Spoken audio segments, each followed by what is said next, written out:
প্রধান আকর্ষণ গোপালপুরের মাটি মানুষের নেতা, যিনি 17 বছর কারা অন্তরীণ ছিলেন, যিনি ইসলামী মূল্যবোধ আত্মনির্ভরশীল মর্যাদার কারণে আপনারা জানেন, যিনি এই গোপালপুরের তিনবারের এমপি ছিলেন, 2 বারের মন্ত্রী ছিলেন।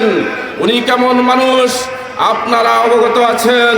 অ্যাডভোকেট আব্দুল সালাম পিন্টু মহোদয় সততা এবং ন্যায়ের অনন্য এক উজ্জ্বল দৃষ্টান্ত।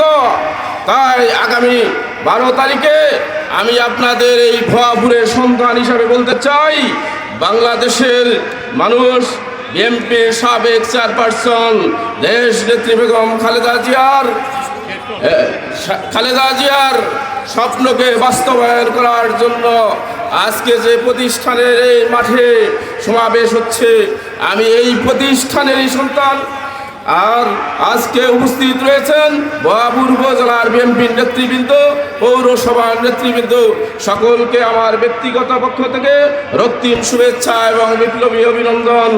সকলেই আমার সালাম নেবেন। আসসালামু আলাইকুম। প্রিয় সাথী ও বন্ধুরা, আপনারা জানেন অ্যাডভোকেট আব্দুল সালাম পিন্টু মহোদয়, উনি সততা এবং ন্যায় নীতির এক মূর্তপথিক। উনি আজীবন এই ভুয়াপুর গোপালপুরের মাটি মানুষের সেবা করে গেছেন।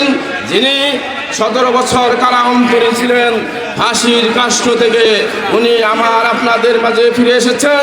তাই আপনাদের প্রতি উদাত্ত আহ্বান থাকবে, এই ভুয়াপুরের সন্তান হিসেবে আপনারা অ্যাডভোকেট আব্দুল সালাম পিন্টু মহোদয়কে 12 তারিখে ধানের শীষে ভোট দিয়ে জয়যুক্ত করবেন।